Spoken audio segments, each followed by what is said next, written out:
కాదు ఈ వాటి నుంచి ఏమైనా ఇన్స్పైర్ అయ్యారా?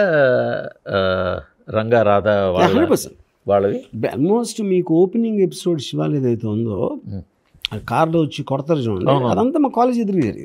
ఎగ్జాక్ట్లీ అది జరిగింది. వాళ్ళ ఇన్ఫ్లుయెన్స్ మీ కాలేజ్ ఉండేది ఉండేది.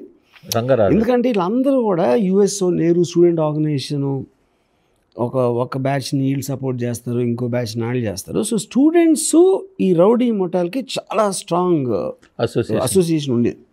అందరు స్టూడెంట్స్ అని కాదు, మోక ఎంతమంది ఉంటారు మీకు? మా అయితే ఒక 1000 మంది కాలేజీలో ఉంటే 10-15 మంది ఉంటే చాలు కదా.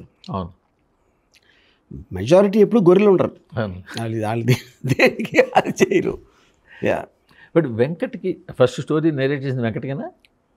ఇది శివ స్టోరీ ఫస్ట్ వెంకట్కి ఎన్ని నిమిషాలు చెప్పారు ఆ రోజు? ఇప్పుడు అది చాలా విచిత్రం ఏంటంటే మొత్తం స్టోరీ అసలు నాకు చెప్పినట్టే గుర్తులేదండి ఇప్పుడు అసలు. ఆనెస్ట్గా అంటే లాస్ట్లోకి స్క్రిప్ట్ అంతా అయిపోయిన తర్వాత స్క్రిప్ట్ రీడింగ్ అలా చేసి ఉంటాం, కానీ అదంతా డెసిషన్ అయిపోయిన తర్వాత అంటే వాళ్ళ decision was not about the script, me narration మీదే. నేరేషన్ మీద ఇంప్రెస్ అయిన తర్వాత షూటింగ్ దగ్గర అవుతున్న టైంలో స్క్రిప్ట్ మొత్తం ఉండాలి కదా, అలా అందరికీ ఉండాలి కదా. Decision was never made on the script, just అది what was on the narration. అప్పుడు నాగేశ్వర గారు కూడా చాలా యాక్టివ్గా ఉన్నారు కదా, ఆయన దృష్టికి వెళ్ళిందా ఈ స్క్రిప్ట్? ఆయనకి లేదు, ఆయనకి వెళ్ళుంటే 100%. కానీ ఆయన ఆల్రెడీ అంటే ఏదో ఇంగ్లీష్ మాట్లాడతాం మళ్ళానా అసలు ఏం ఎక్స్పీరియన్స్ లేకుండా ఎలా ఇస్తారో అని అన్నారు ఆయన. ఓకే, ఆ మాట పడింది. అక్కడ ఒక చిన్న లక్ ఏమైందంటే సురేంద్ర రావు గారి ఇల్లులో ఒక సినిమా తీశారు. అది దాంట్లో నేను చాలా ఇన్వాల్వ్. అవునా? ఇన్వాల్వ్ అంటే ఊరికే సురేంద్రకి నేను చాలా క్లోజ్ అయిపోయాను ఆ టైం. తరణి డైరెక్టర్.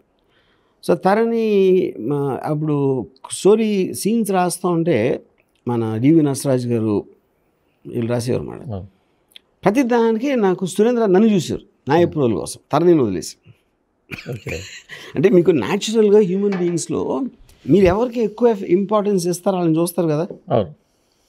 సో తరణి అంటే ఏదో అప్పుడు తరణి గారికి నేనంటే విపరీతమైన ఒక ఇది వచ్చేసింది అన్నమాట, ఒక రిసెంట్మెంట్.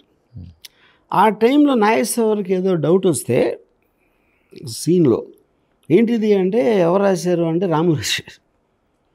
నన్ను పిలిచారు. సో నేను ఆయన తీయటంలో ఏదో మిస్టేక్ చేస్తాను అనమాట. నేను చెప్పాను దిస్ ఈజ్ నాట్ హౌ అని బ్లా లేదు చెప్తే ఆయన విపరీతంగా ఇంప్రెస్ అయిపోయారు. ఆ రోజు చెప్పారు పడింది అక్కడ రాజుగారి అబ్బాయిలో విషయం ఉంది అని.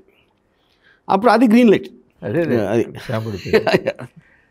ఇంకోటి మా నాన్నగారికి చాలా క్లోజ్ నాగేశ్వర్ గారు.